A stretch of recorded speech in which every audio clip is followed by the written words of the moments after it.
Gamesthetic, episode 168. I'm Alex Light with Sparky. Hope you're having a phenomenal day. Hopefully you enjoyed WrestleMania 40 a couple weeks ago. It was incredible. Back after 2 weeks off. We weren't supposed to be off last week. That's my fault. But it's all good. We're back here this week. I got John here in studio. John, how we doing? How we feeling on this gloomy Saturday? You know, I was joking with you beforehand, but this really does it feels so weird. Yeah, I move shit around on John and it makes him mad. Well, it's just... I keep reaching for stuff and it's not in the right spot. And it's just it's gonna take me a minute to get used to it. John doesn't like change. Nope. Okay, that's the thing. Besides the change, how are you? Oh, it's all right. Yeah, like you did say a couple weeks ago, WrestleMania was fantastic. Fantastic. But yeah, since then, not a whole lot going on. Yeah, he right before we started, John whispered, "What the fuck are we talking about?" And went to go pull up the script, and I'm like, "Not shit, bro. This is gonna be one of those just wing it, just kind of go." I told him just like, again, we weren't supposed to take a break last week. Something on my end, something that came up, I needed off. I was like, you'd think after 2 weeks we'd have a lot of great shit. No. No. So it's going to be very much a wing it episode this week. Zach is on his way. He should probably be here in the next few minutes, actually. So for this week, like what we got going on is I wanted to talk about just gaming IPs that we'd like to see as like a movie and a show next, because of like not only just like the Fallout success, because Fallout's popping off and I've heard nothing but incredible things. Good buddy Josh of ours, he watched all of it. He absolutely loved it. Thought it was incredible. I've seen a lot of, reactions on Twitter from people who's never played Fallout. Like one guy that I absolutely love his content on TikTok, Chef Reactions. If you know him, you know him. He's great. He said, have no idea if this is a great video game adaptation, but as a standalone show, it's phenomenal because he's never played the games or anything. But so I kind of want to dive into that about other properties we'd like to see get the TV treatment, because we've been on a slew of great stuff coming out of gaming properties that have been great, whether it be movies or shows, with the exception of Halo. Unfortunate. So we're going to kind of dive into that. Let's see. We've got a new segment that we're going to try to introduce today. I think we've got the name settled for it, being Buy Deal Skip. I think that's going to be the name. I don't know. It's one that Zach pitched. We're doing that today. We're doing it today. Oh, I thought we were just talking about when we were going to do that. We're gonna pilot the thing today. It's going on pilot today. It's gonna be. It's gonna be a bit of a mess. It's gonna be a mess. I needed something else for the title. Okay, I needed something else. So for the first iteration of the buy deal skip. Still work. We were trying to figure out this name. We'll try to reiterate it when we come back around to it. Yes. But it's something, just new fun stuff we're gonna try. Yeah, we're gonna try it. It means more videos. It means more just back pocket stuff if we need it. It's gonna be great. It's also just like, it's more just like fun conversation. Exactly. While the three of us, we kind of have similar tastes in a lot of games. Yep. There's also like Zach's gonna play his weird stuff. I'm gonna play my weird stuff. We all kind of know what you like. True. I don't know if that was a compliment or not. But yeah, it's kind of like you're like, you got two extremes over here. That is true. And you're more in the middle. Yeah, that is true. That I'll give you that. I am more in the middle. So we're gonna do the pilot version of this. We're gonna work out the kinks. Because my idea for the pilot, because again, I came up with this at like 2 o'clock for what we do. Is like, well, we just now, like, we're 2 weeks into Q2, so like we'll do the buy deal skip whatever for all the Q1 games, because it was a pretty solid Q1, a lot of good games these first 3 months, a lot of mid games these first. So we'll go through that here later, and then also something that kind of just randomly popped out that I was like, it's something I could throw on there. Tipping in gaming. Should it be a thing? John is not a fan of this, so we're going to talk about that later. Make sure to follow the show, subscribe to the channel, be a friend, tell a friend. We'd definitely appreciate that extra support, whether you're watching live, listening after the fact, watching after the fact, whatever the case is. We'll be shouting out our sponsors, Agent Inc. and Rogue Energy, later on in the show. Speaking of shouting out our sponsors, Special shout out to something I saw earlier that I thought was so damn funny. Do you remember when we were briefly partnered with Swift Grips? Does that ring a bell to you at all? Yeah. Okay. Yeah. So Swift Grips was quite the roller coaster because we partnered with them, like 2 years ago, whatever. I placed an order so I could properly talk about the product, right? I did end up getting an order like a year and a half after I placed the order. So I placed the order. Tyler placed the order. Well, shout out to Tyler, by the way. And like once we partnered with them, there was no communication. They went defunct after like 6 months and went off the radar. Then they tried to make a resurgence. And at that point, I'm just like, fuck you guys. I don't want to be with you guys anymore. It's like, you guys are clearly have no idea what you're doing.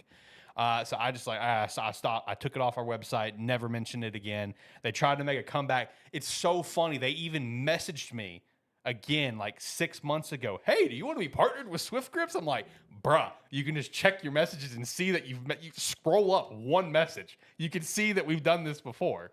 It's not that hard. It's still in my messages. They made a big comeback where they went from Swift Grips Co. to Swift Grips Net or whatever. I don't know. Finally got my order after a year and a half. The grips kind of suck, I'm going to be honest with you. So I was like, all right, I'm glad I pulled the plug on that. But anyway, so with their latest, this is their third time to try to come back, just here recently after just disappearing off the planet. They have now officially closed their doors. The SG CEO, making sure to not say his name, by the way, put out a post. Shout out to Tyler in chat. Tyler, you need to go on Twitter and go to Swift Grips and read that post from yesterday, and I think you'll enjoy it. But made sure to, I'm going to email him again. Please do. Did you ever get your stuff? Because I got mine. Did you ever get yours? But yeah, he said in the post that he's refunding all the orders, that they're shutting the doors. That it's like, we're overwhelmed. We can't do this. There's too much going on. Oh, they blocked Tyler. Oh shit. That's funny. But yeah, shout out to Swift Grips, man. Horrible run, bro. No, and it made me mad every time I'd see them try to make that return. Because it's like, I understand you're wanting to be in the business and you're wanting to try to make something. I get it, whatever. But I felt so bad for all of the small streamers like myself, right? Like us, who would be posting, oh, I'm now partnering with Swift Grips. This is so cool, whatever. You use my code. And I'm just reading it, like all this latest. I'm like, you guys have no idea what you just got into. It's like, this is not a partnership. This is not a partnership at all.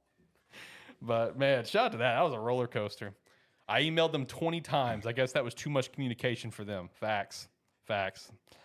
So, yeah, I mean, to be fair, I would have blocked you too. Yeah. 20 emails. 20 is a bit much. He wanted his stuff. He wanted his box of grips, man. Like I said, I finally did get the grips. I pretty much threw them away immediately. I did put them on my controller, and they were just like, I don't even know the right way to put it. They a grip is supposed to like not be slippery. They were just like extremely slippery, in my opinion. Like my thumbs were literally like slipping off. It was like the material of it just felt like a strange rubber that I did not like at all. So crappy grips anyway. So shout out to Swift Grips, man. Never thought I'd open up that can, but I saw that post today and I just thought it was so funny. I thought that was hysterical. Anyway, like I said, Zach should be here soon, so we'll go ahead and dive into stuff. He'll probably be bursting through the door here in any minute and yell out some profanity of some capacity. That's normally what he does when he enters the room. He's probably listening now and now thinking of a different way to enter the room just to prove me wrong. So we'll see when he gets here. I think you think about this too much. All right, never mind.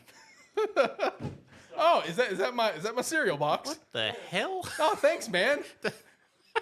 I appreciate that. Yeah, Zach bought me a cereal box a while ago. In my Reese's Puff Goku box. Shout out to that. I got the Shinron box. So now I've got the Goku box to go with it. So shout out to that. Shout out to you, Zach. Appreciate you. This is in the wrong order. I mean, I just threw shit up there, man. I just threw shit up there. No context. I just see Zach walk in the door with a cereal box of cereal. I just see the big Vegeta on the back of it. I'm like, what the fuck is happening? Yeah, it's like no clue what's going on. Yeah, Zach's had that for me for like a month. And something like that. And we just completely forgot about it. Zach, I'm going to get your camera edited a little bit. How you doing today? I'm good. It's good. Good. You having a good day? Yeah, I've for some reason had a country fix lately. Now, have you had a country fix for the same reason I've had a country fix? I don't know what. Because I've had a country fix, and mine's been a very specific kind of country fix. Are you talking like Red Dead? No, Oh. no. So the country fix that I've had recently, I know you don't really mess with TikTok or shorts that much, whatever. For you on shorts, do you ever see just like those, AI, text message voiceover shorts, whatever, going through a text message of a funny text message story or anything like that? I mean, it's one of the more popular things. The basic thing out. So the new thing that's been popping off for the last few weeks is taking those funny texts and turning them into a song. And the one that has absolutely killed me is like the country ones. They are absolutely hysterical. So that's been my country fix. He's recently. got a different algorithm than I do. I have a very different algorithm. Yes. No, mine just started with me listening to Toby Keith, Tim McGraw, Brooks and Dunn. Oh, so you're actually in the country fix? Yes. Okay. All and right. currently going through Alabama. So Okay. All right. Yeah, I'm on a vastly different country fix than you. yeah, I didn't even know that was a thing that people did. Yeah. What he's talking about, I didn't know that was a thing. I'll have to show you an example once we're done with the show because there are some very, very good ones for sure. And they do it for all different genres as well. But the one that I've seen the most of happens to just be country. I've seen some pop ones and some heavy metal ones that are pretty funny and pretty solid. But anyway, so Zach's here. So shout out to that. We can go ahead and jump into our first topic, I guess. Which the first topic that I had slated for us is going to be gaming IPs that we would like to see become shows and movies. Because Fallout came out recently. I can't wait to sit down and watch it at some point. Apparently done very well. Done exceptional, as to my understanding. Like I mentioned earlier, you're telling you, Josh watched it, absolutely loved it. Another guy that I follow, Chef Reactions, he put out a tweet. It's just like, I have no idea if this is a great video game adaptation, but it's a damn good standalone show because he's never played the game. I've had people I know that are non-gamers. I mean, talk about it. That's probably a good thing though, because I mean, Fallout's universe itself has always been a good setting for like a drama or action show and whatnot. So at least they've embraced that at the very least, which is a very good thing. Yeah, and of course, the natural response with one of these things that happens, we've seen it happen every time, is huge slew of people going to play the games again. So, I got an itch now. If you look at Game Pass, oh yeah, it has a section that's just Fallout games, and they are all like in the top downloaded, top played right now. Yeah, no, they've all spiked hard. I mean, dude, 76 hit an all-time count on Steam. Like, what? Like, that's sort of the surprising of all of them. Yeah, I know, right? That was my thought. Is 76 is getting a lot of love. Well, 76 is actually good now. 76 apparently. Has been beloved for a while. Oh yeah, no, 76 has had a hard community for some time now. Yeah, it's had a great turnaround from its original release, which is when I tried to play it and I didn't like it. So it's one of those things. Maybe I should try it again because it's got. I've been thinking about giving it a go. I've never tried it. I tried it when it first came out. I think it was like free for a weekend. I was also considering just trying to play a Fallout game in general because I haven't. Yeah. So if you've never played one, I think the general thing to do is like just go to like New Vegas because like everyone says like New Vegas is like great story, great RPG, but gameplay is fine. Because I see jokes about it where it's just like little shorts. It's like, ew, you're playing Fallout 4. It's like Fallout 4 just got great gameplay. It's like I understand Vegas has a better story and shit, but Fallout 4 is just the peak of gameplay. Get off my dick. So you may want to try like New Vegas and then go to 4 or something. Which is very funny because Vegas is the one not done by Bethesda. Exactly. Yeah, exactly. It's done by Obsidian. Yeah. So it's one of those things where it's like same thing with like Josh. Josh never played Oblivion. So him playing like Skyrim and trying to go back, I think it was Josh. It might have been Josh or Jared. That's also me. Okay, so like going back to Oblivion, they can't do it. I've tried. It's just it's weird. Yeah. So you may want to start with like 3 or New Vegas or something and then work your way up. Yeah, because I was thinking of either starting there and I've half tempted to just download 76 and give it a go. Yeah, I've been thinking about trying it again because it's been a long time since I played it. But then again, I also say that I've been thinking about trying to play Elder Scrolls Online again, and I'm not going to do that. I wouldn't do that. Yeah, I'm not doing that Hey, one. Alex. Hey, what's up? When are you going to play Alan Wake? Man, fuck you. I see it on my shelf all the time. Jimmy's copy, shout out to Jimmy, that he gave me like 5 years ago. Probably doesn't even know I've got it. Probably doesn't. He probably completely forgot about it. I look at it, I'm just like, one of these days. No, not really. Because one of these days is going to be the remastered. I'm going to play the remastered. None of these days. One of these days, I'm gonna play the damn remaster just to prove you guys I wrong. will be more likely to see you say you played Control first before you played Alan Wake 1 or 2. Well, you know what's funny about that is I did download Control. See? I have not played it, but I did download Control because it was added to Game Pass. Yep. So, is that why you said that? Is because it got added to Game Pass? Well, no, it's just because you would be more likely to play the one that was the secret sequel to Alan Wake than actually play Alan Wake. I'm going to play Alan Wake. I just don't know when. Okay, it's gonna happen eventually. Anyway, On his deathbed, I'm going to be like, so did you play Alan Wake? fuck off. Yeah, he's gonna play Alan Wake. That the is same way. something that you would say on my deathbed. You wouldn't say anything else about all the good times that we had. You know, just how what our friendship meant to you or whatever. It's like, did you play Alan Wake? Did you ever play it? I would. See, he's gonna play Alan Wake in the same way I'm gonna go back and beat some of these games I've started. I'm gonna play Alan Wake in the same way he's gonna go finish Mass Effect. Oh, I've said I'm not. But anyway, yeah. So Fallout show popping off. It's already renewed for a second season. Yep. So shout out to that. And like I said, we've had a slew of just great gaming IPs. Same thing with some anime live action stuff. We're finally getting into the era where this live action stuff for gaming and anime is actually not complete. Yeah, shit. I didn't realize there was a Parasite live action. Yeah, it's been okay. Funny thing. What's up? It's been like top of Netflix for a while now. Yeah. But it's also I'm getting targeted ads for it at me because it Because your K-dramas? because of Sweet Home. Oh yeah, that makes Yeah, sense. I'm getting targeted. It's like need something to fill the gap between the next season of Sweet Home. Watch Parasite. Yep. Getting targeted for it. So like some of the ones that we've had that's had huge success recently is like Fallout, Last of Us. Yep. We had Arcane. Yep. Cyberpunk, Sonic, Mario, and Twisted Metal being some.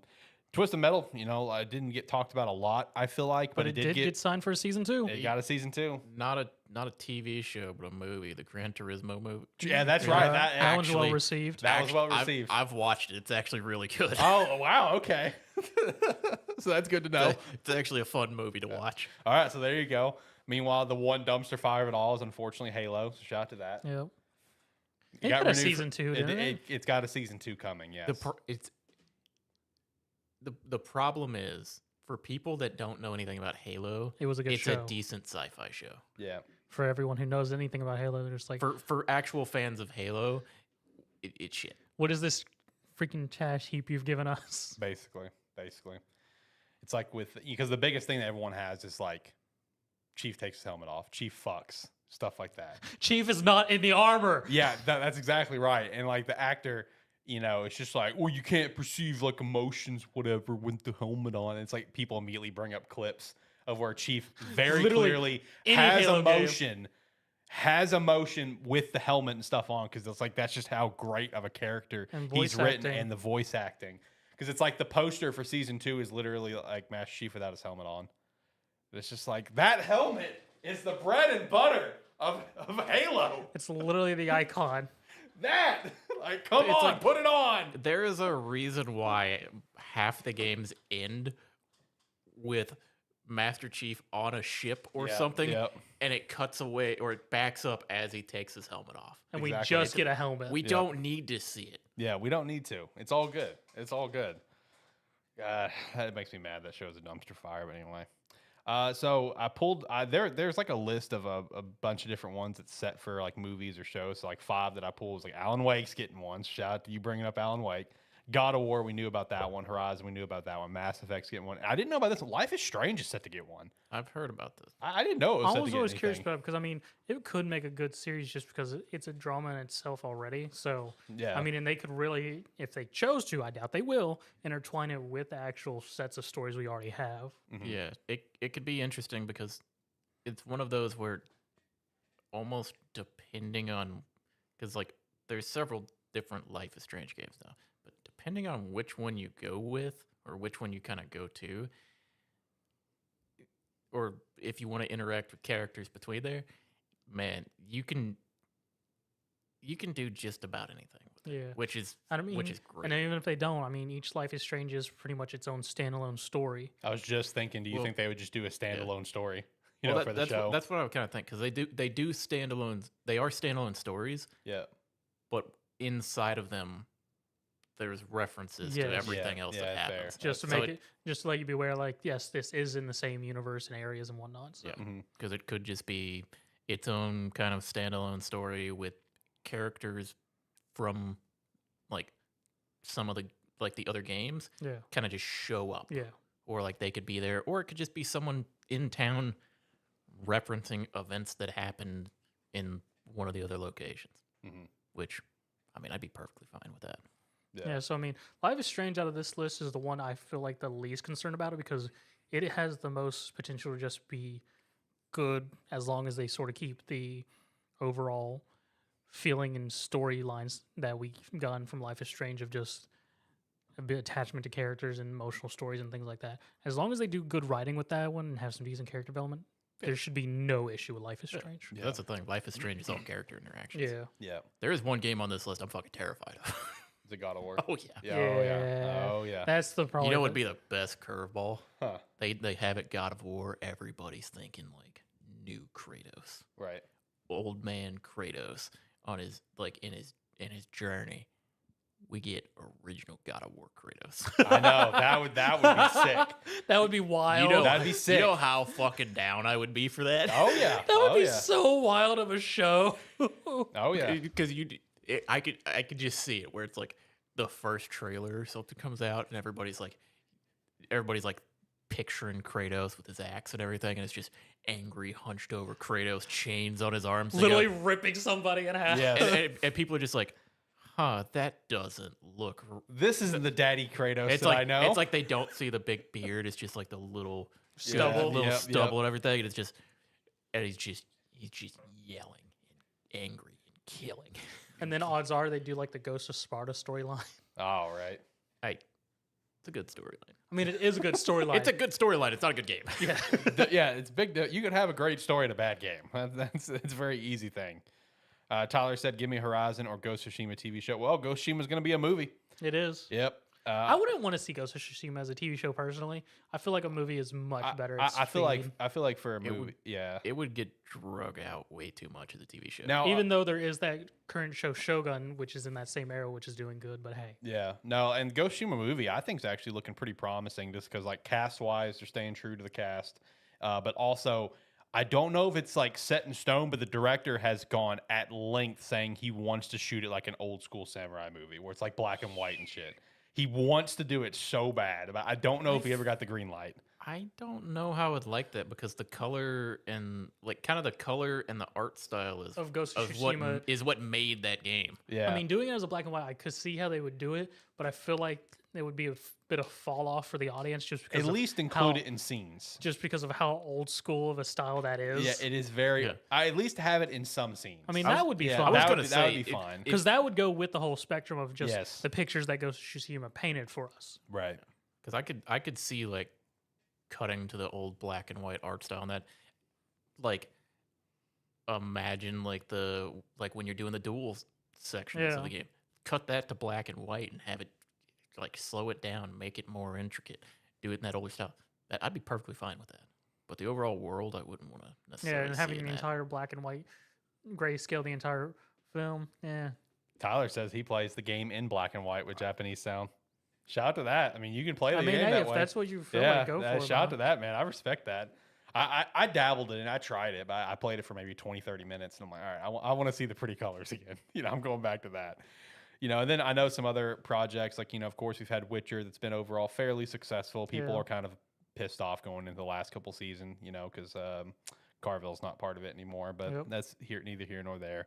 And we have the Zelda movie coming out, which people are kind of back and forth on that one, because of the live action aspect, where they're just like, it's going to be a live action movie that's going to be like a Studio Ghibli film. It's like, why not just make an animated film like a Studio Ghibli film? Whatever. Exactly. But basically, the whole thing is like, what are some other properties that we'd really like to see become some sort of media, and what media would you prefer it as, like TV or a movie? Because obviously my big one is Mass Effect, and I want that as a TV show. Okay. Yeah, that's my number one. But then also just an obvious one that there's no talks about it. And I'm honestly surprised there's no talks about anything from this company that company being Rockstar. I'm surprised nothing from theirs has ever been in the conversation for like some sort of media. But give me Red Dead Redemption, not just 2, but give me Red Dead Redemption as a TV show. I think that would be an incredible TV show. I think there's a lot of points in the game that could be hard cut-offs. I think that'd be sick. I think the problem with Red Dead Redemption is if there that in particular of like out of a lot of different games and franchises, that one feels like it could very easily get just drug into a standard cliche Western. Right. And honestly, you would lose a lot of it because it's like they'd want to do some of that in there, and it's like, well, we don't need it. It's like, yeah, but we're gonna do it. And honestly, if they were to do some sort of Red Dead branded TV show, I would prefer if they actually did an original storyline versus trying to recreate either of the Red Dead Redemption stories, because they're so intricate. So my personal preference on a Red Dead show, because obviously we know Red Dead Redemption 3 is going to happen, but we don't know what it's going to be. We don't know if it's going to be based on Jack. We don't, post Red Dead 1. A tie-in? Huh? A tie-in? Yes, my mindset is what you said, where it's like an original story. My mindset is let's see the foundation of the Vanderlyn gang. Let's see the Blackwater Massacre for like your season 1. Like, let's see all that shit that we haven't actually seen. Yeah. And then like season 2 can be Red Dead Redemption 2, for example, or at least part of it. That I want to see that for like a Red Dead Redemption is like let's see Kid Arthur. Let's see young Dutch, young Hosea. Like I want to see that. I want to see the beginnings of the gang. I want to see the season end with the Blackwater Massacre. I think that'd be sick because that's all stuff that we still have never seen. We've only heard about it. Because like one thing that I want to know and I would love to see, whether it be in video game format or in this show, is like how the hell does like that one guy Landon Ricketts fit into this? Because like with Red Dead Redemption 1, where they talk about the Red Dead, the Blackwater Massacre, it's just like, oh, it was a big fight between the Pinkertons, the Vanderlyn game, and a single outlaw. Landon Ricketts is just there, part of the fight, and he's in the game. Like him and John meet each other and stuff. It's like, how does he fit into this? Like, why is he there? Why is he specifically name dropped as the fight is between the gang, the Pinkertons, the police, and this random outfit? This one guy. Yeah, this random guy. So like, I want to see the formation of the Vanderlyn gang. That's what I want to see. I think that'd be cool, personally. If a series I would love to see personally as a TV show is a Die Hard 360 game, Enslaved Odyssey to the West. Oh yeah, yeah. It was a fantastic story. I mean, I could have done without a lot of the gameplay in that and just watched all the cutscenes. Yeah. So I would love to see that reimagined as a TV series. Okay. See, part of the problem with me is the ones that I would be most or like when I originally think like, okay, what are some games that I'd be like, I really want to see a TV show or a movie get made for them? Hell, half of them are already being made. Yeah, it's like that was kind of me coming into it. God of War was one that I would absolutely love because like we've talked about before. I'll sit down and just watch lore videos, cutscene, like just all the cutscenes from the game put out. It's like I'll just sit down and watch that sometimes, and it's like surprisingly for me, like Horizon. Horizon is one that I'm very like. I've never played Horizon. But it fascinates you. But I'm fascinated by the world that is Horizon. I feel that. So it's like, I don't care if it follows the story. I won't know the difference if it does. I just want a good TV show that's in that world, right? Because it looks cool. No. But like whenever I start thinking of like, okay, what's something where I'd want to see it happen. I don't know if I'd rather be a TV show or a movie. Maybe a TV show, but like not like a several season long running thing, like maybe a short, like 6-8 episode thing. I think of not necessarily like Baldurs Gate, but like Divinity, because one of the fun things about those games is one, the world's fascinating, but it's also a choices matter, multiple ending, depending on how the player decides to play through the game changes. Yeah. And you get different endings and stuff. I would almost like to see, and maybe not even like Divinity or Baldur's Gate or something like that. I want to see more of like some of these multiple ending games where it's like depending on the player's choice, and just see an interpretation of that. Like made. And like I said, in some cases, be a 2-hour movie. In some cases, I'd like to see like a 6-8 episode run of it. You know, a wild film I would love to see. Deep Rock Galactic. You know, I was kind of thinking that would be awesome. It would be. I'm not a big Deep Rock Galactic person, but anytime I do watch videos or somebody playing it, it always looks lots of fun. Oh, it's And just picturing that as like a action drama film would be amazing. there's like a 50-50 chance if you go to like the Deep Rock Galactic Reddit or like Discord or something. Yeah. You open any post and half the comments are just gonna be rock and stone. Yep. It's like Deep Rock Galactic would be fantastic. You know, one that, you said Deep Rock Galactic, and it just, for some reason, my brain immediately went here. One that I think would be a really just, if they did it right, they really dialed in on the comedy and just how ridiculous it is. Dude, give me a Helldiver show. That would be so entertaining to watch as a TV show. Yeah, if you just kind of go into it, just really embrace the chaotic nature. I'd be on the fence. I would be down just for because Helldiver is still fairly new, and most of the comedy one is the player base, honestly. But it's the chaotic nature of the game. That's the comedic aspect. But yeah, the only the comedic factor is the player base and player reactions to what's happening there. I almost feel like if they tried to do that type of comedy with the characters themselves doing it, it would look like at best it would be cheesy. It'd be like which an I'm down for. E3 game demo. That's what I want. Playing the game. I want a cheesy Helldiver show. Okay, that's what I want. That sounds great to me. It's going to be one of those turn your brain off and have a great time. I think I've mentioned it before, but it's kind of the thing of how players actually, we've talked about it before, like how players actually play a game versus how developers and that think we play a game. And I always think back to Division 2. Remember the first like mission gameplay thing they had where they had like 4 people and they're like trying to give military calls and stuff to it. And I remember watching like a let's play or something of it, and it cutting, and the first thing you see is 4 people standing in a circle, just like all doing the Macarena or something, and then just all chucking grenades and charging in, and just like everybody being loud. I'm like, it's like I think of that, and I'm like, that's the player experience. I don't know how you translate that to a TV show and try to capture that with like a cast of people doing it, where it doesn't feel like too shoehorned in. Right. One thing that Tyler asked, which I don't know if I can give an answer. Once I saw Tyler put this in chat, I've been trying to rack my brain on it because it's been like an ongoing joke my entire life that I just don't watch a lot of movies and TV shows. Okay. But the question is, how about this? A movie or TV show that you'd like to see become a game?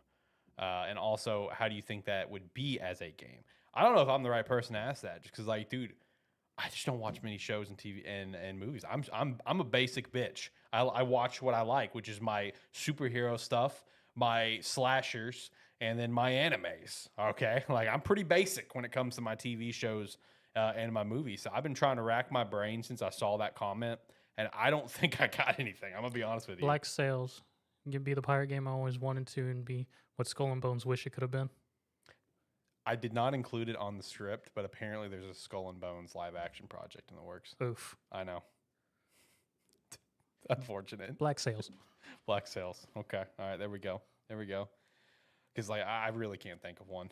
I feel like I'd have to go look at like my little bit of movies. I would probably have to look back at because my problem is my entire growing up, my entire catalog of movies and TV shows that I would watch regularly. But my whole culture of movies is the $5 bin at Walmart. Respect.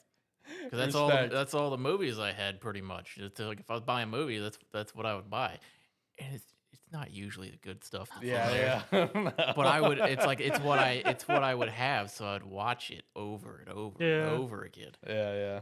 So it's like I'd have to go back and actually think about like specific ones because I'm thinking of stuff and I'm like, oh man, this stuff's garbage. Yeah. Well, Tyler just now said save for next week, fellas. So he's gonna come back next week, and he said quantity over quality. All right, so there you go. One thing I thought about it, and I can't pick the game, but I have a genre. Okay. For something that probably would be a movie, but there's the case to be made for like even a decently length running TV show. Battle Royale. See, I thought about that. Where not necessarily you're following a bunch of different teams necessarily. Yeah. You're following just like groups, like one group of 3. Yeah. And it's like maybe they're in like some sort of tournament setting. Yeah. And it's like they win, like they get to win, and then like it's like you follow them progress, or maybe it's just a 3-episode spin-off thing where episode 1 is them dropped in, episode 2 is them trying to survive, and episode 3 is your big conclusion. I mean, I could very much see that because the finals is almost sort of set up, almost could be a series just because of how they have it set up of just it's the virtual reality thing, and you could literally just follow a team in that setup and whatnot of just tournaments and whatnot. If they're having some high stakes, like even do a bit of what the whole like old Twisted Metal storyline was. It was literally a competition for the drivers to win a wish from the sponsor holding the Twisted Metal games. It was sort of set up in like that. They're working to win towards this goal to get the accomplishment from the commissioner or whatever, whoever's running the battle royale and whatnot. So I mean, I could very much see how it could work. Yeah. That was, like I said, I was trying to run through different games and try to figure it out. It's hard to figure it out. It's hard to narrow it down to a game. And battle royale is really set up like, especially if you follow it, because like if it's like that tournament style, you could even set it up where they get rivalries and set up with other groups that they're not the main focus, but toss it over to them like an episode or two if they're like a main rivalry or ally or whatever. Maybe just people that you know that are also dropped into the same arena. Yeah. Yeah.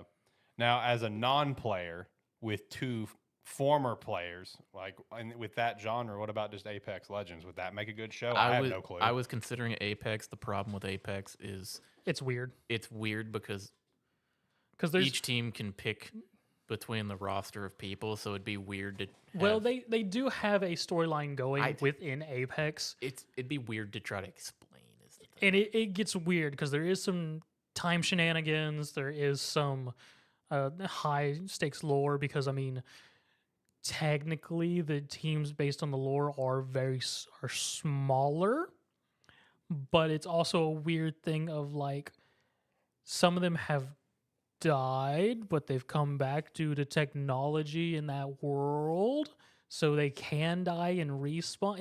It gets really weird if you really dig into that lore. Yeah. What about a Titanfall movie?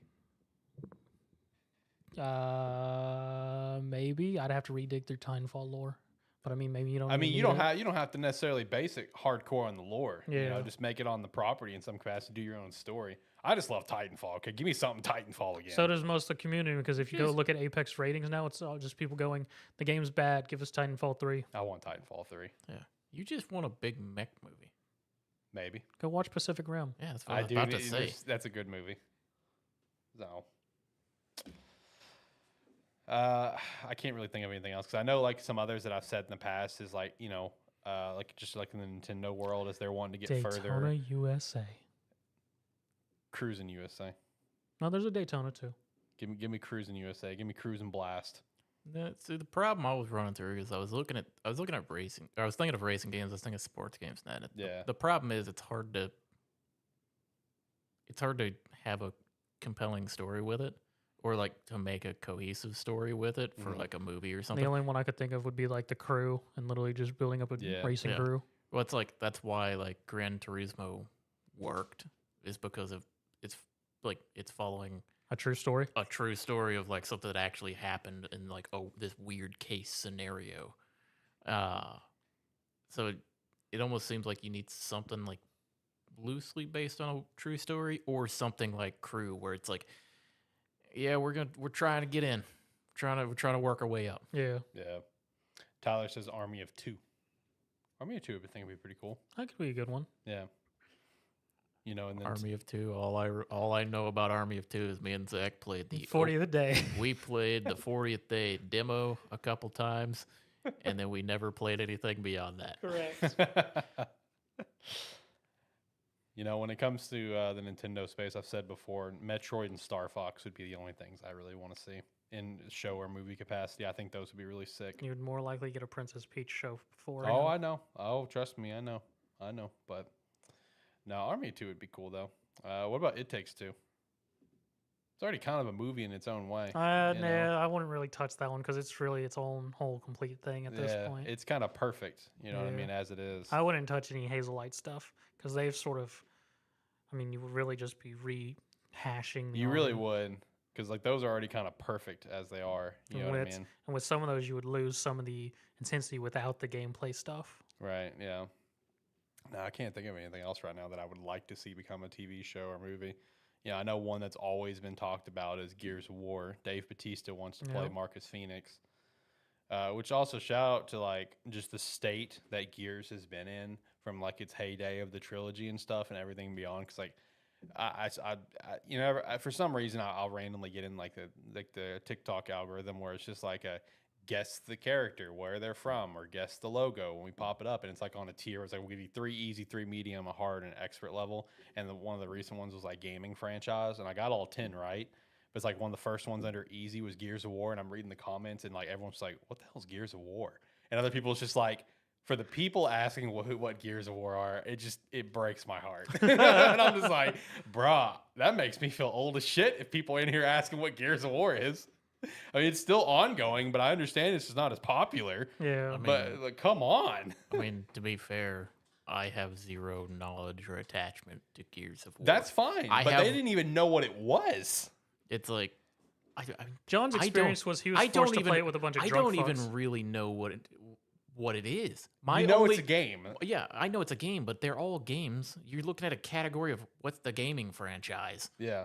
So yeah, they're gonna be games. But the thing is, my only exposure to Gears of War is playing against like playing on a team too against like 6 to 8 other people who this was like the game that they played at the time, and they put the 2 people who never touched it on the same team. So I played for 15 seconds. And got destroyed. It's like my same experience with StarCraft. And it's just one of those where it's like, that was my experience, and I never felt the need to go look at it elsewhere. I mean, 'cause that's had fair. had a bad opening experience with it. Yeah. But the bottom line, at least you know what it is. You know it's a game franchise. You've Yeah. heard of it. But for all the people in those comments, it's like, what is Gears of War? I've never even heard of Gears of War. It's just like, damn. Yeah. That But hurts. But the other thing is, I could sympathize with them because you could show me characters from Gears of War, and there's like a 50-50 that I get it right. That's I was about to fair. say the only Just because I would look at it and go, they look big and bulky. That might be Gears of War. I was about to say that's the a only fair way to one look who at I it. feel like the 2 characters John might know from Gears is Marcus and maybe Cole. Maybe. Yeah. But it's like my only rationale would be, especially if they didn't have a weapon in their hand, I'd go, they're big and bulky. It's probably Gears. Yeah. It'd be like a 50-50. It's like that's either something Gears or something Warhammer. Yeah. That's a good way to look at it. You mentioning StarCraft, I would love to see something like a TV show for Overwatch, but like I said, I love the universe. Will it ever happen? I don't know. They cancel their PvE content, so clearly they don't give a fuck. So, but that'd be cool to see though. But they've already kind of touched on that in their own way with those like character video trailers, whatever they do. Yeah. So they've already kind of done it to an extent. But just give me a full show. Give me a full show. I think that'd be awesome. I think a lot of people would get behind that. But outside of that, I can't think of anything else personally. I'm sure one's gonna hit me later, and I'm gonna want to shout it out later on the Bayonetta? show.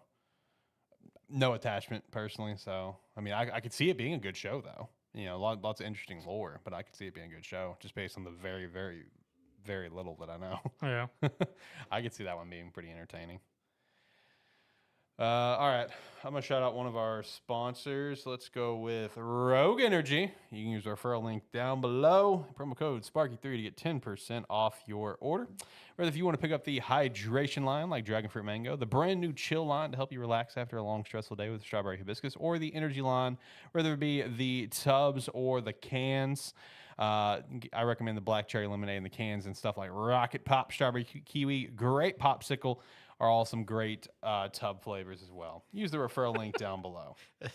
Buddy of mine put that in my other Discord the other day, or earlier today. So I thought you might appreciate that. Since Overwhelmingly negative. Overwatch 2 reviews. You're On damn Steam. right. You're damn right. 267,000 reviews. Cannot blame them. Alex sounded like the dude on The Price is Right. Look, man, I know how to roll through them ad reads, baby.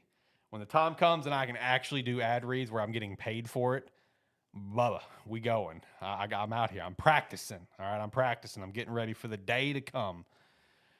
All right, so let's hop over to the next thing. That's going to be when I start doing them.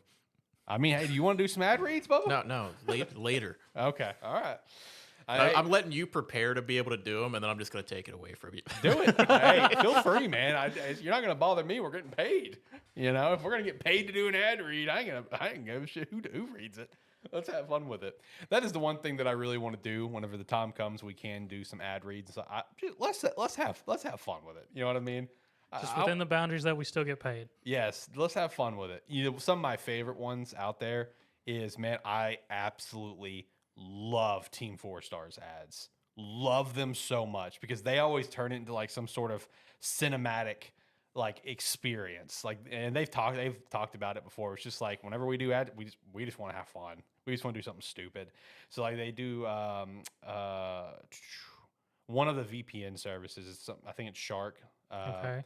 One of those where it's like Lanny, he's like being chased by like assassins, basically. He's like, oh man, I didn't have my VPN on. They know me, they found me. And it's like a whole like, you know, spy espionage type thing. And dude, it's so funny. You saying that reminded me of an article I saw through IGN. It was that last week. Apparently, the Nintendo ninjas hit somebody. A 36-year-old Japanese man got arrested for selling illegal Pokemon saves. I have not seen that. Of course the ninjas would go after that. I don't even know what that means. I don't either, but apparently some 36-year-old man got charged and arrested for it in Japan. I wonder if it's just like hacked Pokemon that he's selling for like competitive purposes. I wonder if that's it. Or maybe I don't know what it would be. That's a good question. It was just designated as illegal saves. That's interesting. I don't know what that could be. Speaking of Nintendo and the ninjas, I'm just waiting on the ninjas to be going after this new emulator that dropped on iOS, the Delta emulator. Everyone's freaking out about it because it's iOS's first emulator it's ever had because iOS policy would not allow them to do any sort of emulation on mobile store before. Yeah. Until just recently. So now there's the Delta emulator, which can play NES, Super NES, Nintendo 64, DS, and all Game Boy. Oh, so they're just trying to piss off Nintendo. They're trying to piss off Nintendo. You are correct. They want to own Nintendo with the money for the rest of their life. Yeah. I mean, because it's like, I understand. It's like, oh boy, you know, new Apple policy for iOS store. Let's finally put the first emulator on there. It's like, all right, cool. I understand the passion behind it, right? Did you not just see what happened to Yuzu? Like, did you not just see what happened to Yuzu emulator? Now, granted, I understand that Switch, that's current gen for them, versus everything else I just named is obviously very old. But even the very old shit, they still will crack down at some point. They may not be as haste about it when it comes to like Switch stuff, like how they shut down Yuzu, but it's just like Delta launches, and that's the first thing I thought. I was like, did you not just see Yuzu like get shut down for millions of dollars where they have to pay back Nintendo? Like, did you not just see this happen recently? So I don't know. Shout out to that. All right, let's hop over to the next topic, which will be our pilot for this new segment that we're going to try. And I'll tell you, the first introduction of this segment is not going to be near as refined as the future ones that we're going to do. And I still don't know an official name for it because me and you were going back and forth on it. Me and other people were going back and forth on it. I think the name we came down to was Buy, Deal, Skip. because like the mindset is like the game sucks anyway. You're just not going to pick it up or trade it in to begin Yeah. with. So that was what the Josh pitched the skip part. It's like, okay, I feel like that makes the most sense. But you're the one who came up with the segment, so you explain what we're doing here. This one for day is for what we're doing is, like I mentioned to you in text, is just Q1 games. You know, we're just now into Q2, so let's go through some Q1 games.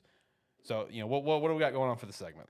So more or less, what it is we're doing, we're going through Q1 games at this one because it's going to be the easiest for us to do. More or less going through them and more or less giving our personal stamp of whether we think you should buy it, more or less equivalently at full price, wait for it to get on a deal, or just skip it because it's a pile of trash. That's more or less the gist. Yeah. Which hopefully this can just be like a reoccurring segment that we do as like standalone videos, like not even part of the show. Like on a random night, if we're free for 20 minutes, we'll hop in a video. You may not see all the Gamesthetic stuff on the screen. You know, we'll do it as a standalone segment, whatever. But yeah, I figured this would be a good way just to kind of get it introduced, is because we're just now out of Q1, and Q1 had some pretty decent games as well as some stinkers. So I put some on the script. I also pulled up 2024 in gaming to kind of go down the list as well. All right, so let's start going down through it. All right, so like one of the first notable games that came out this year was Prince of Persia: The Lost Crown. I played the demo. I really enjoyed the demo, and I'm the diehard Prince of Persia fan. Like, not diehard, but I'm the Prince of Persia fan of this group. Yeah, I enjoy the franchise. I hold the trilogy, the Sands of Time trilogy, in a high regard for nostalgia purposes.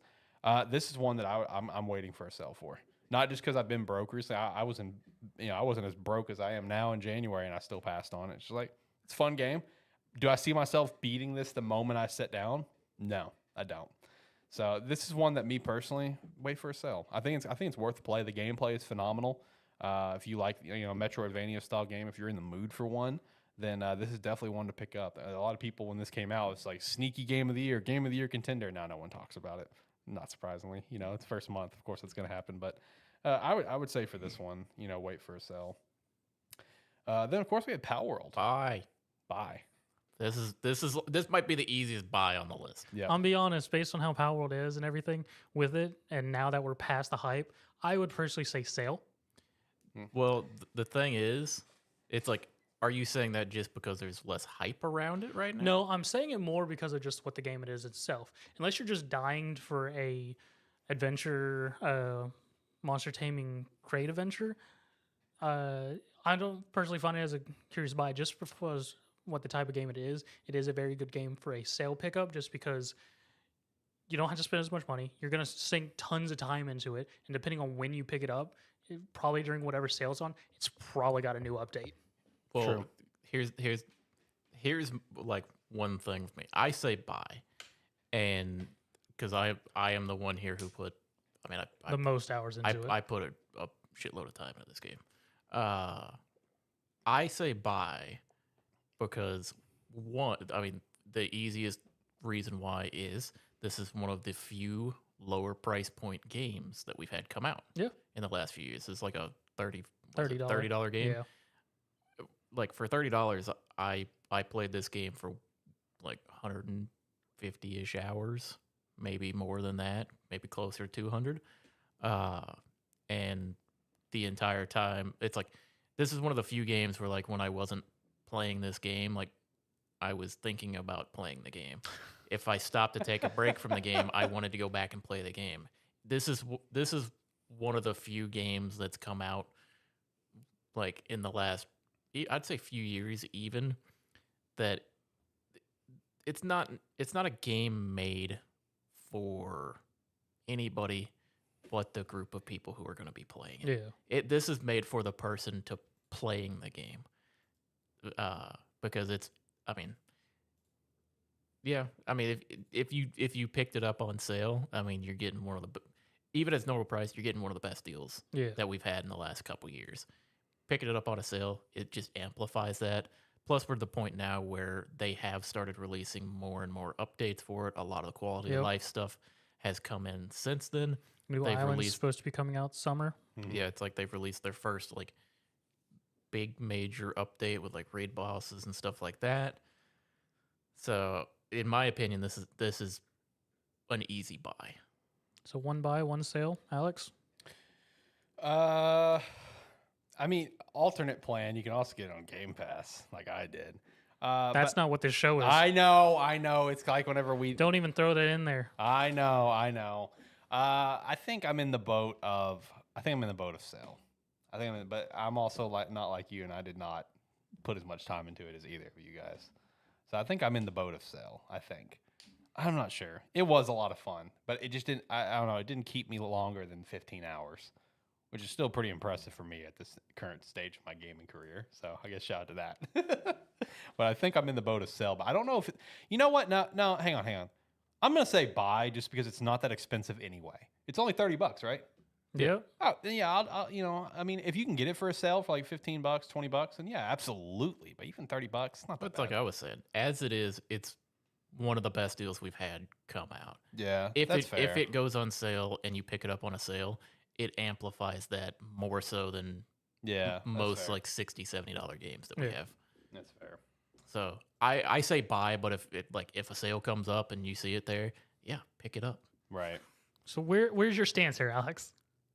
I'll say buy. Okay. I'll say buy because it's cheap. I remember the price point. If you're PC only, you don't have an Xbox, you don't care about getting PC Game Pass. I'll just go ahead and say buy. $30. I mean, I feel like you're going to get $30 worth of fun, in my opinion. If you like that type of game, you will get $30 worth of fun. Heck, you don't even have to like that type of game. You'll probably still enjoy it. That's true. So yeah, I'll just say buy. It's Monster Tamer with guns. Yeah, exactly. Sometimes the pals are the guns. Another smaller one to shout out is Turnip Boy Robs a Bank came out. Shout out to that one. If you know anything about Turnip Boy, you know it's just ridiculous and extremely self-aware. This is one to pick up for a sale for sure. Let's see. Next one that I would say shout out is probably, I'm going through some of these. And please, guys, if there's something you guys think of that I don't shout out, please by all means shout it out. We had the big release day for Zach. We had Like a Dragon Infinite Wealth and Tekken 8. Not where I thought you were transitioning there, but okay. I'm going by release schedule, so that's why I went there. Okay. Yeah, you haven't helped us on the script, but personally, buy sale. Buy Like a Dragon, sale Tekken 8. Tekken 8's a fantastic fighting game. Probably definitely the best Tekken game out there for current. But I mean, unless you're a hardcore fighting game fan, sale. If this was a month ago, Tekken 8, I would have said buy. Now I'm saying sale. Mm-hmm. Because it is purely because, yeah, when you pick up the new tech, like you pick up Tekken 8, you go to play it. There is that immediate, like, holy shit, this is awesome. Yes. And you're just giddy with excitement with it. Once that wears off, then, yeah, you're playing another fighting game. Yep. You're playing another fighting game, and like some of the patch notes and changes and stuff people haven't been the most happy with. Oh. Steve's in chat, and Steve actually said for Tekken 8 to skip it altogether.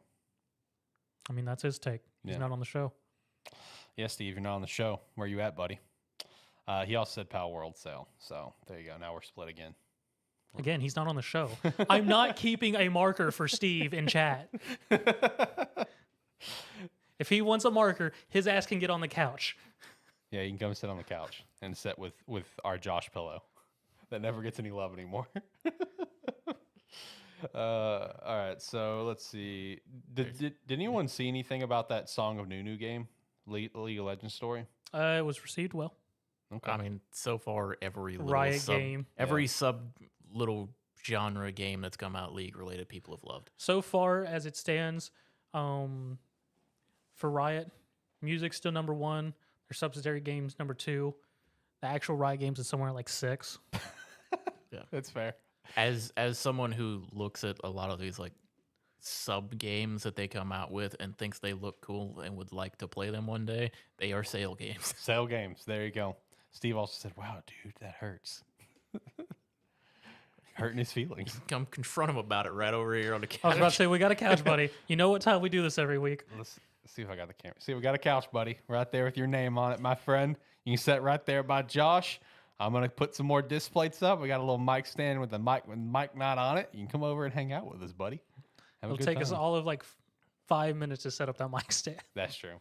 I mean, the mic is just over there at the moment 'Cause I'm getting it prepped for ATFS draft night here in a few days. Make sure to come by, hang out for that. I think I'm pretty sure what you guys are gonna say for this game. Persona 3. Oh yeah, that's a buy. Persona 3 Reload. Buy. Yeah, that's a buy. We got a whole video just on that. Buy. I know. Yeah, buy that I thing. know. It's Like- we're going through games. Everybody yeah, knows yeah, you two are gonna yeah. say buy Look, for it. look. We don't need to go into the explanation. You guys have spent hours on this show talking about it. One day when I'm not working like a jerk, you do work a lot, my friend. I look forward to the day Yeah. where you can come over and see the studio. Yeah, it's just that's what I like for the sake of just getting it out of the Just way. go ahead and get it out of the way. Never played a Persona game. I mean, that's fair. I mean, I never played one until last year, so I don't know what to recommend you to start with. That'd be a Zach question more than me, because I would just go default and say Royal, just gotta fucking love it. But I don't know if that would be the right answer for someone who's never played. Just look on Game Pass, look for the one that looks interesting, and download that. I was about to say for entering the series, probably 5's the easiest. Okay, then there you go. If you want to try, why that? Oh, okay, that's weird. Anyway, if you wanted to try it, probably P5R, which is a great story, and it would hook you in pretty well. And as someone who started with P5R myself, I've now gone back and now doing other ones. Like I played P3 remake though, so I'm kind of a bitch, and I'm currently playing P4 Golden, and I'm really enjoying P4 Golden. I'm missing some quality of life stuff, though. I will say that. I am missing some quality of life stuff. You're not gonna get it in 4. Oh, I know, but I'm enjoying the game still. I'm enjoying the story. But yeah, no, I mean with P3 Reload, you can get it on Game Pass. It's where I played it, and I still plan to actually buy the game at some point. So yeah, definitely buy on that one. Zach, you might be the only one to give some context for Suicide Squad. Yeah, it's over here on my screen, so I thought you were going to shout that one out. Suicide Squad. You text me about it recently that you didn't actually hate it. So what's your stance on Suicide Squad? My stance is sale. Sale, okay. If I find it on a sale, I'm gonna buy it. Okay. I mean, and my stance on this is not from everything I've looked into and the bit I've played, in-game content, not the greatest. It's very high grind of you just repeating everything you've been doing through the main story. But in terms of the game itself, the story has actually been very entertaining. The writing for each of the characters has actually been very well done. Even for me who knows sort of baseline the characters comic world wise, the interactions are very entertaining and whatnot.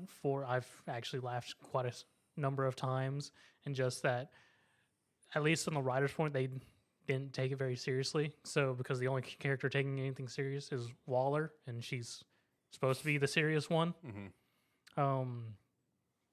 So yeah, pick it up on a sale. I would not do it at full price. So because as it stands, my main experience is the main Task Force X story, which is fairly decent. Yeah, I'll leave it at that for this. Okay. It's one of those games where it's just like you can tell that it's a Rocksteady game because it plays well. Yes. That was the thing that you told me, is that it's an enjoyable game from a gameplay perspective, and the story's not bad.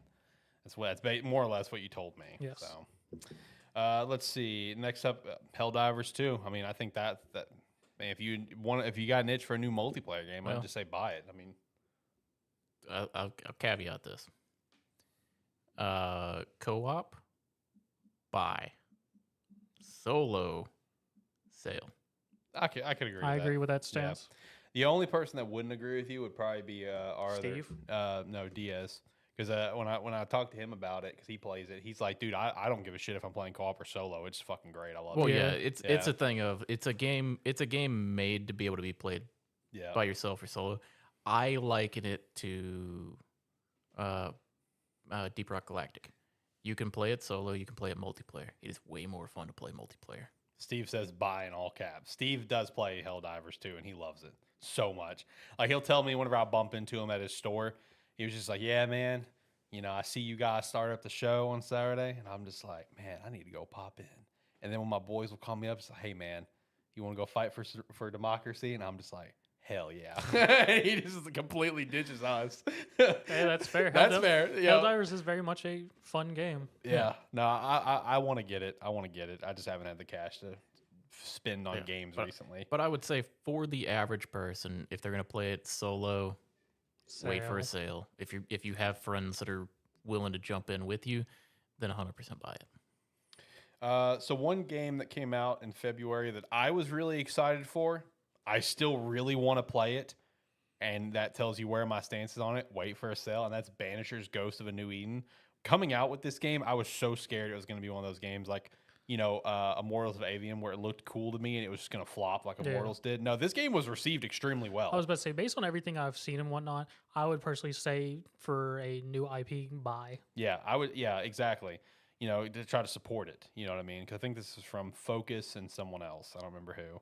But I mean, it looks fun. I'm waiting. I'm gonna pick it up at some point and play it. It just looks like a really fun, action RPG. Looks like a really interesting story behind it. So, price range for deals and sales. That'd be something good to shout out as we go through there. It's like what would be a firm price point for what the sale price would be. So that's a good idea. Let's see.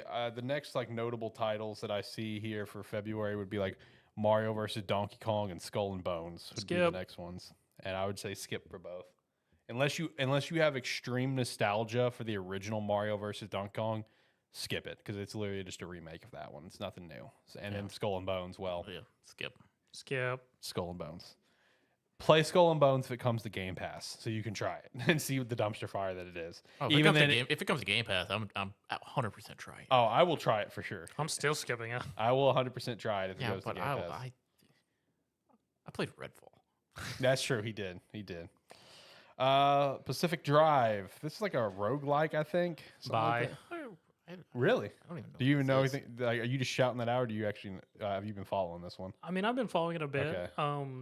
So I personally just say buy because it is very much a unique roguelite in just terms of So I was right. It is roguelike, right? it has elements. Survival game. Yes, Okay. it's a survival, more God, survival it's got great ratings. Holy shit. because more or less you're trying to get to. I can't remember where you're trying to get to, but your entire thing is you have to. It's the survivability of more or less your car. If your car dies, you're done. I mean, your game can continue on because you can find a wrecked vehicle and piece it back together, but that takes some time. Yeah. um, Best part is it's on sale right now on Steam. It's $24. hey, that's not bad.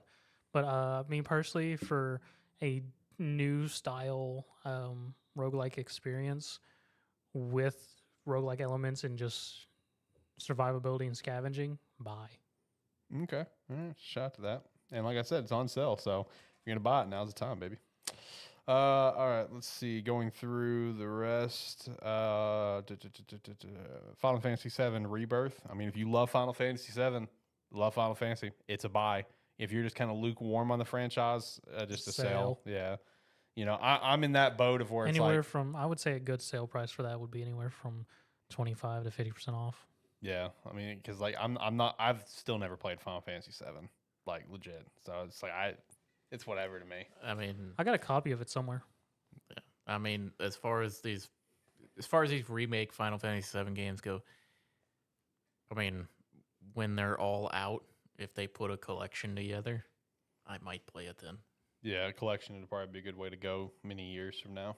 But I mean, I played my way through the Final Fantasy VII remake.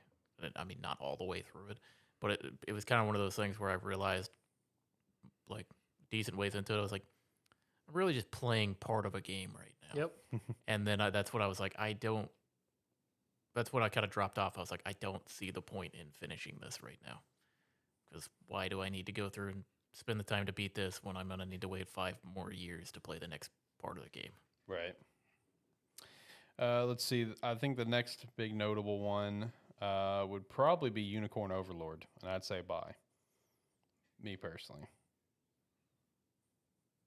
Sale. So okay.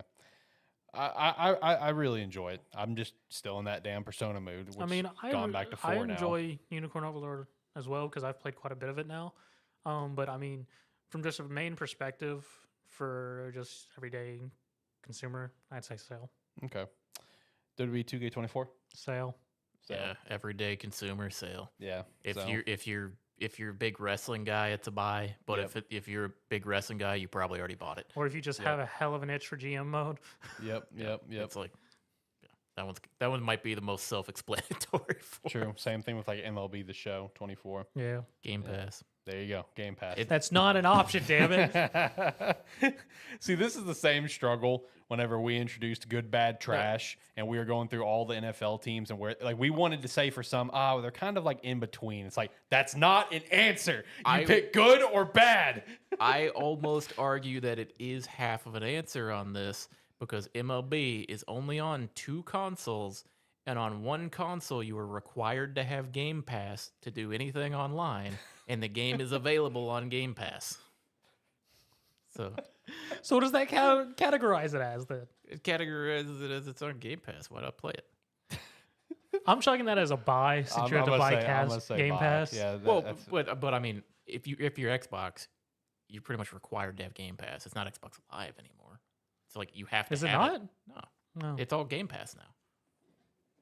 It's just a Game Pass subscription. Yeah, it's just all Game Pass. Oh. Yeah. Live is gone, or Gold's gone, or whatever. Yeah. So now it's something just like that. it's just the Game Pass subscription that you So have it's for Game everything. Pass Core. Game Pass Core is the one you need to play online. Gotcha. And that's the cheap one for like $7 or whatever. And then Game Pass, there's the other tier, and then there's the Ultimate. So, I think the other tier is just like Game Pass Console, Game Pass PC. That's 2 different things. But Game Pass PC is going away. Okay, so that's going away too. It's just going to be Game Pass Ultimate. Okay, which it makes more sense, makes it more streamlined. So, all right, let's see. Then we had the big day of releases with Dragon's Dogma 2, Princess Peach Showtime, and Rise of the Ronin. Tyler put in chat Rise of the Ronin. He said he legit bought a PS5 for it. He did get a PS5 recently. I didn't know it was for Rise of the Ronin. Have you played it yet? Do you enjoy it? Because I want to play it. Rise of the Ronin is the one I was really excited for, and all the reviews like really kind of hurt me a little bit that came out. It's like it was like all like mid as shit. I was about to say, based on everything I've seen on all of these, I would just say sail across the board. Dragon's Dogma 2, like in the first week, people were talking potential game of the year. That's when I was talking about it. I'm like, I don't see it. I don't see it. It's a sale game. I would say for Rise and Dragons, I would say sale. For Princess Peach, hardcore skip. Hardcore skip. Why? It's apparently actually a really good platformer. So I actually did play it because. Oh, did you? Yeah, because Christina's got it, and I did kind of mess around. Even she dropped it, and she loves Peach. Oh, okay. Like it's like the game itself there is no effort behind the game. Like the game is like you're moving and you press pretty much, I think 2 buttons is all you press. I guess the one thing I saw about was being very nice to it then. Okay. Yeah, I mean it's visually appealing, sure. Like it's cool what they're doing, making like a big stage play game, whatever. But it's dog shit. Like even she dropped it, and she loves Peach, and she loved the Princess Peach game on the DS back in the day. So she was super excited for this one. This game's dog shit. This is a hardcore skip. Let's see. There are some other games that kind of came out throughout March. Like I know South Park Snow Day, some people were playing that, and some people were getting paid to play that. I saw a lot of paid promotions on that one, but I didn't really see anything else about it. I think that'd be the most that I could see for March. Did I miss anything from like that first quarter that you guys played in the indie games or whatever that you would want to throw in there that came out? Stolen Realms went into 1.0. I mean, for me, it's a buy. I think the game's like $15. For me, it's a buy game. It's kind of like it's got a roguelite mode. It's got its story mode. It's like a interesting take on like turn-based combat, co-op. For me, it's a buy. I think a lot of people would be a sale game though. Recently came out Gigantic. I would personally say, as much as I love it, I would go sale because it is a hero shooter. But I mean, if you're dying inside for Overwatch, you need another hero shooter, come over to Gigantic. There you go. Go over Gigantic before Marvel Rivals comes out. What's the other one? Inkbound just went into 1.0. Yep, yes it did. It's another roguelike game. Very, very good one. I have zero idea how much the game costs. But for me, again, this is one where I don't know the price point off the top of my head, but if it's $15 or under, I would say it's a buy game. I would say if it's 20 to 25, potentially wait for a sale. Okay. I can't think of anything else. Can you guys? the amount of There's so the amount many. of the amount of weird little indie games I play that go into 1.0 all the time. There's probably more that Oh I'm yeah, forgetting no, about. and there's a ton of games I didn't shout out that I just personally haven't heard of that I guarantee you guys have. Look, this iteration of buy, deal, skip was thrown together in about 5 minutes. Today, there was no prep. No prep. The next one will be more prepared and more refined. I promise. The fact that you put it on today's show, I was still okay. Look, I needed something. Okay, I had to throw something on there. I was clawing. I was scratching for something. Okay, so I was just like running with it. Just running with the ball, baby. We got the ball. We're just gonna go with it. But this is something that I want to do as like either like back pocket segments if we need it, or just like standalone videos. On various gaming topics, whether it be game releases. Because I know one thing Tyler said is down the road if we want to do it as like monthly releases, can do that. I personally think you could even do this for gaming accessories. Whether it be like John with his controllers that he likes to buy all the time. Like we could look at controller designs, but like buy, deal or skip it. I think the possibility for the idea could expand out quite a bit. So no, first iteration for it. Let me know what you think, because it's going to be a video. So and we'll see when the next one is, and we'll see what the topic is, because we have more other segments that we might be introducing in the near future too. Just a big segment show. Love segments. I think I need an Xbox. I mean, that's the one that I've played the most of this generation is Xbox. I just like Game Pass, man. That's my thing. I like Game Pass. Game Pass is a good time. A lot of great games on there. All right, let's hop over to sponsor. Got to shout a sponsor. All right, let's hop over to our sponsor, Agent Inc. You can use the referral link down below where you can pick up one of our two hats. Our two hats with the trash can and Sparky 3 logo, or one of the 4 jerseys. We get the best jerseys on the entire website, whether it's the Sparky 3 branded one, AniMan Plus, ATFS, or Gamesthetic. And we would 100% appreciate that extra support if you pick something up from the shop. Again, use the referral link down below. Man, I just live in your head, don't I? You really do. You really do. I'm trying to keep it in the front of my brain. I want to make sure I'm pleasing you, John. I want to make sure that you're happy and you know that I'm shouting out the hats. All right, so final topic for the day before we hit the weekly wrap up. One that pissed John off, and you trying to irritate me again, aren't you? I am trying to irritate you. I'm trying to get under your skin today. Tipping in gaming. This was an article I saw popped up. It was it spawned from former Blizzard president Mike Ybarra. Recently talked about how he would like to see the option to like tip in games. Tip the devs for just an amazing game. So like for him, the way he put it is like yeah, I paid $70 for a game, but sometimes there's just games that are just so good and so above and beyond the experience. And I was like, man, I just want to give them an extra $10 or $20. All right, must be nice, friend. But is this something that should ever even be considered in gaming?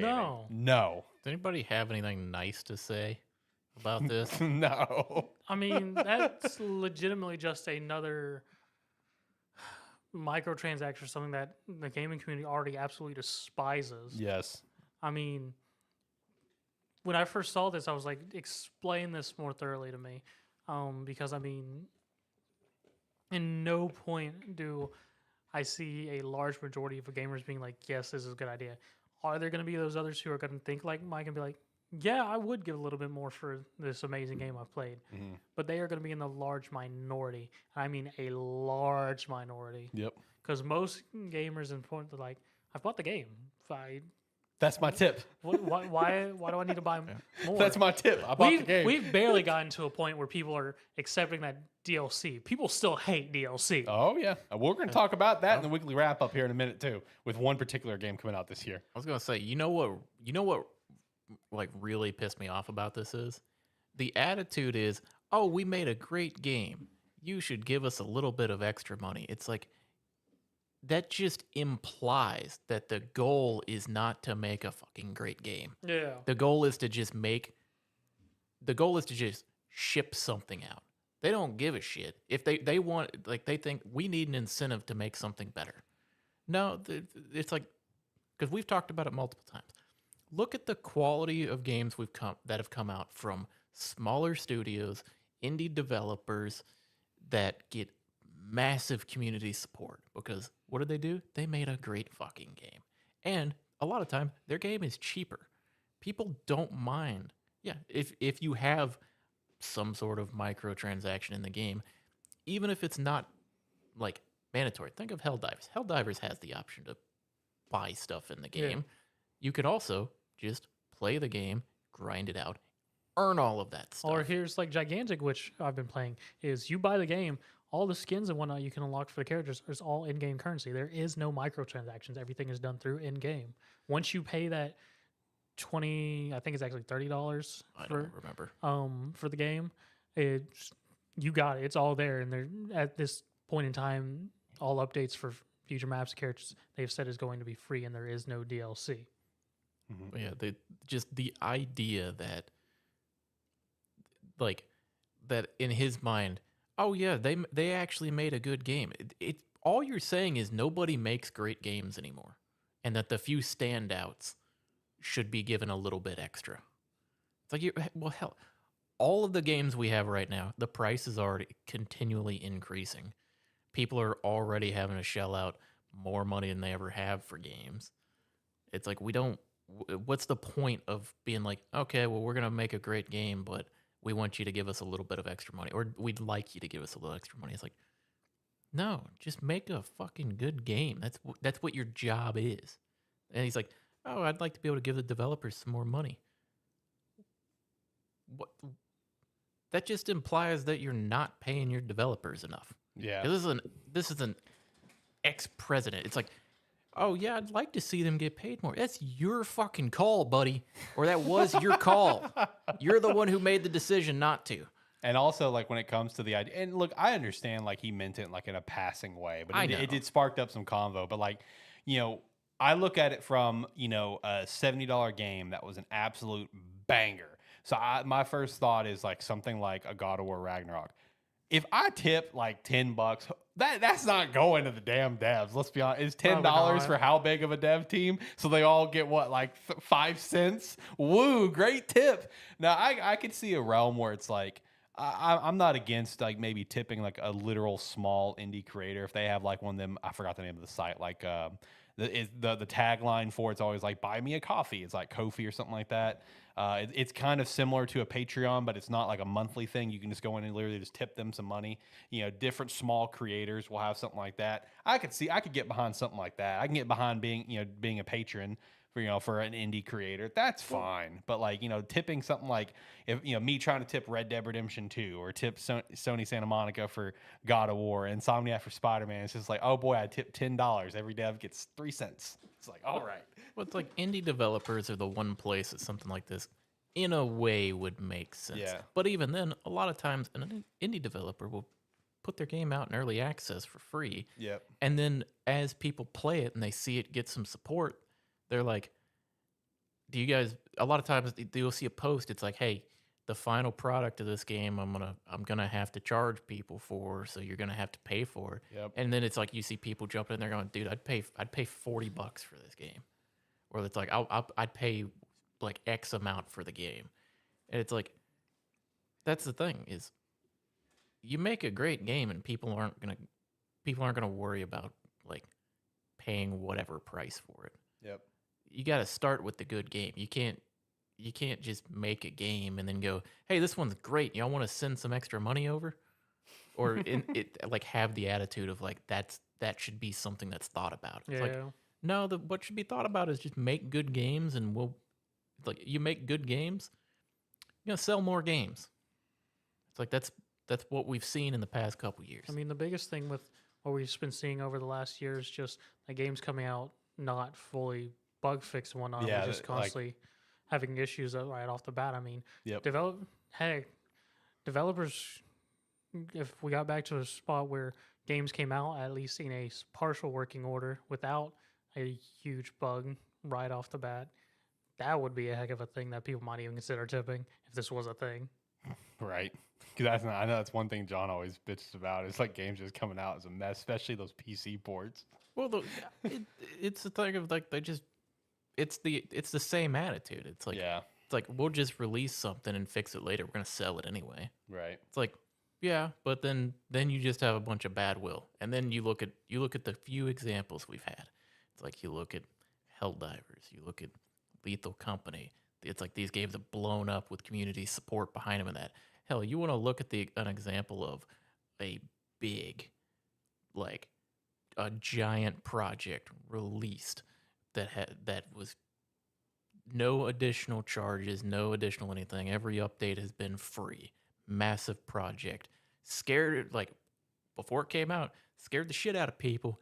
Baldur's Gate 3, released with, like, Minimal bugs. it's like there's bugs. That's like when they do a patch, it's a fucking giant list of bugs. No one gives a shit because the game is so good. Yep. It's like I don't mean to always bring it up or like Baldur's Gate 3 up, but it's in a sea of like AAA games that come out and are full of bugs. It's the same template over and over again with a new coat of paint on it. It's the same garbage that we get every year. We got something genuinely amazing, and it showed. It's like it like think of all the records it broke. Yeah, I know. Which I have that in the weekly wrap up for you. But it's like, just the idea of especially an ex-president of a company being like, yeah, I'd love to be able to tip. Yeah, sure. You play a game. You send your extra $10-$20 over. Hey, you probably know some of these people by name. You could probably send them a tip if you really want to. Yes, you probably got their cash out, buddy. You go ahead and send it over. Yeah, it's like good for you. Do not try to put that in the gaming culture. Yeah, please don't. We can do without tipping in our culture. All right, you guys ready to hit the weekly wrap up, or is there anything else? No, I'm good. All right, let's go through it. So the first thing I've got here is a couple Larian-related things. Talking about Baldur's Gate. So Larian Studios confirms they have 2 new games in development based on their own IPs. Shout out to that. And then something John sent me last week that was going to be on last week's show is Baldur's Gate 3 has now passed Elden Ring Breath of the Wild to become the first game to win all 5 major Game of the Year awards. Was that correct? Was that the main news? Yeah. Okay. Yeah, it's like that was the main news of it. It's just I think they might be the first game to ever claim all 5 major Game of the Year awards. Which like we've said before, it's like in the past few years we've had some crazy games come out that blew away people's expectations. None of them so unanimously. Right. Next one is Star Wars Outlaws, game coming out later this year. Had its big boy editions announced. Its gold edition for $110 and its ultimate edition for $130. So the thing that sparked a lot of controversy is there is a mission with Jabba the Hutt that is going to be locked behind the paywall of these editions. But the thing that got everyone upset is everyone made sure to clarify, and all the upsetness that I've seen is like, look, I get content coming later. I get season pass, I get DLC. The fact that you're releasing a piece of content that everyone wants that's going to be available to play day one behind the paywall is scummy business practice. Yes. And I agree 1,000,000%. This is, in my mind, this is the same thing as Spider-Man releasing a digital deluxe edition with skill points. Yes, yeah. This is the same argument, just something. It's a slight variation. Now on it we where- have a whole yeah, gameplay mission. yeah. It's like Yes. now you're having actual questing and missions and stuff that the average person will not be able to do. Yes, because they don't want to pay that extra for it. Because again, if it's one of those things that, we're going to have a Jabba the Hutt DLC come out in like 5 months. All right, I don't like it, but I understand that being in the edition promotion. But it's just like, nah, you buy the edition, you can play Jabba the Hutt mission immediately. It's just like, that's all right. That's stupid. You have the content ready. Why is it not just part of the game? That's scummy business practice. So that one, Well, it is. It's just locked behind some code that's got to tell you that the games go true or false. yeah. It's just everybody's gonna want this, so why not this thing put it behind the Yep. 10 or 20 or however much more edition it is? That way people are more likely to buy that and we can boost our numbers. It's like, no, it would make sense. Like, the thing is, I wouldn't like it, but if it was like this edition gets you access to it, say it's like the only people who would be able to have access to it for like the first 7 days would be the people who bought this edition. I wouldn't like it, but that would be understandable. Yep. But it's just people who have that edition. They're the only ones who can play it. Yep. Correct. That's Because the thing about it as well, to my understanding from the article that I read on this, it's not even available as a separate purchase. Like you literally have to buy the upgrade to the edition. Like that is That is That's the scummy. scummiest of scum. That's Ubisoft, baby. All right, so next up, just wanted to throw this out there because I saw a lot of people talking about it when it was making its rounds. Target put out a new physical media policy, but they have now specified that is only impacting movies and TV shows. The video game department will not be impacted. I saw a lot of people talking about it, someone like me who's upset with the physical media dying out. So if you saw this and you only caught the first half of this whole, shitstorm that went around, the video game section will be completely fine. I thought this was kind of interesting. Switch outsells PS5 and Xbox Series X in Japan by a large margin last week. Switch sold over 71,000 units, while PS5 only 20K and Xbox 2K. There's still people out there that don't own a Switch. That's why I thought it was interesting. Apparently. Like 71K versus 20K of the PS5. Like, are you kidding me? Why are there still so many Switches being sold? I guess now because everyone... there's not even good games coming out right now. No, it's the fact that because this is just Japan, right? Yeah, this is Japan. Yeah, well, now everybody in Japan, most of them already have their PlayStation. Now they gotta start buying their Switches. Yep. Speaking of Nintendo, though, Nintendo will not be at Gamescom this year, which is no surprise after all the leaks that came out last year, where all the headlines of Nintendo was there showing showing devs and stuff their Switch 2. All the leaks were coming out for it. So Nintendo's just like, all right, yep, fuck you, Jeff, we're not coming this year. Kingdom Bridge of Spirits Deluxe Edition is going to be coming to Xbox per ESRB ratings. Shout out to that one. I still want to play that game. One day I will play it. Kingdom Come Deliverance 2 is officially announced and set to be coming later this year. I also saw that it had a Switch remastered version that came out, I think, last month. So shout out to that too. Metaphor is going to be getting a new showcase on Monday. Looking forward to that. That is, of course, Atlas's new IP. So I'm really looking forward to that one. Speaking of Atlas, the Atlas League of Midori is not retiring. I don't know if that was an April Fool's joke because they posted like 4 days before April Fool's, and it was like 3 days after April Fool's. Oh, never mind. I'm not going to retire. So I don't know. Whatever. But they started leaking shit again. With that, one leak they threw out there is apparently Persona 1 and 2 remakes are also in development, as well as 4. The original report was Persona 1 and 2 only getting remasters, while 4 is getting the remake. Apparently, they're all getting remakes. So shout out to that. Also, the Persona 5 Royal mobile game Slayer is going to continue because we have Dot Hero Adventure and and Persona 5 Royal. It has a collab announced, so give it a year and Dot Hero Adventure will be dead.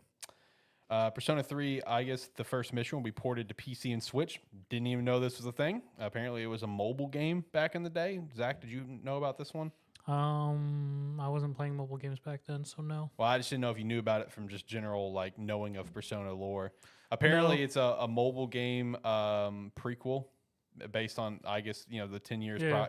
I didn't know this was ever a thing, but apparently it's getting a port. Yeah, through all my research, I've missed it. So I thought this was actually really cool. I thought this was so cool, man. PlayStation Experience truck from 2006 is being sold online for $70K. Did you guys actually see the pictures of that? Yeah, I did. Yeah. That looks so cool, dude. I really want that. I really want that dumb thing. It's just like a fucking trailer that Sony would pull around. That they would set up. You could walk in and play the PSP and stuff. And liquidate your house. You can afford it. man, I want that stupid truck. that damn trailer looks so cool, man. One Piece Odyssey is set to come to Switch. A big shout out to that one.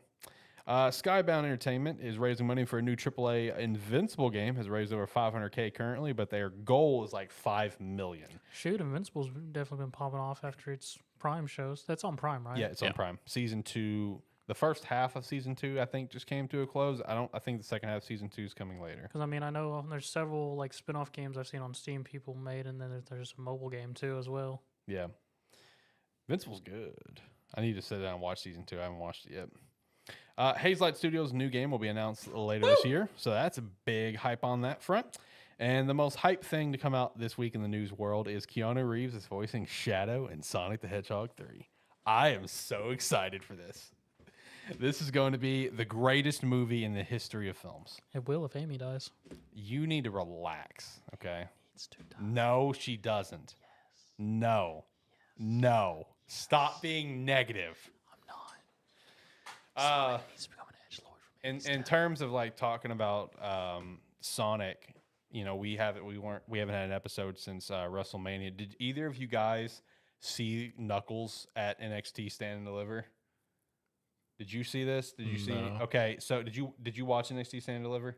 Like actual Knuckles? Yes. Like someone in a bodysuit of Knuckles. Yes. No, I didn't. I didn't watch it because by the time I got home that day, Okay. it was over, and I was like, I'll just look it up. Yeah, I didn't get to watch it either. I just saw this make the rounds on Twitter that apparently with NXT Stand and Deliver, there was like a Knuckles promotion for it, like sponsorships. Since Knuckles is a show coming out. So for the entire duration of Stand and Deliver, someone was in a giant, like, you know, official, this is all official from Paramount, was in a giant Knuckles suit sitting right behind the commentators in the crowd for the entire show. It was just completely stupid. So shout out to that, man. I'm looking forward to the Knuckles show coming out here soon. Just like I'm looking forward to Keanu Reeves being Shadow. That's going to be 10 out of 10. I cannot wait. I saw where Idris Elba was talking about Sonic 3, where it's just like, this is going to be like a fan's wet dream. And I'm just like, let's go, baby. We're going to have Shadow on motorcycles. We're going to have Crush 40. It's going to be a great time. You think he's going to have his Uzis? Oh, yeah. I have no doubt. If we're going to get him on a motorcycle, he's going to have his guns. All right, I'm feeling it. It's Keanu freaking Reeves. He's going to have his guns. I'm feeling it, my guy. Shadow's going to have guns, and he's going to drive a motorcycle. It's going to be great. It's going to be a 10 out of 10 movie. Can't wait. I think that's all I've got for the news. Do you guys got anything? How do you so you're fine with Johnny Silverhand also being Shadow? 100%. How much you bet there's going to be a It's Time to Wake Up Samurai reference? I hope. I do genuinely love Keanu Reeves, though. Like, I genuinely love him. So, like, I think from a casting point, and you know how he can perceive himself as like this kind of dark, edgy character, I think he's gonna crush it. The casting issue is the issue here. No, I know what you're saying. I'm just being real on it. But no, I wouldn't be surprised if there's some dork. I mean, it's Sonic. These movies are fucking stupid ever since the whole reboot happened. Man, every once in a while, I will go back and watch the original trailer, and dude, just the tone. Harry Sonic. Yeah, dude, the tone shift from that to what we got is so incredibly different. Where it's like the original concept was supposed to be so serious, where Sonic's just like, you know, in the original trailer, it's like, I'm here to save your world. You know, that's why I'm here. And it's just like, then we have this other one, which is just a complete other, just stupid film. But it's just a great time. But yeah, still go back and watch that trailer every once. I'm surprised they have not taken it down. Honestly, that's what's kind of weird about it. They want to leave up the error of their ways as just a marking of, look, we can do better, we can change. But yeah, anyway, you guys got any news that you want to shout out? Any personal news? Anything going on? Anything you saw that you liked? I've been dabbling in TFT again. How's that? Terrible idea. It's been okay. The set's okay. Okay. I haven't gone back to it. It's Ink Tales.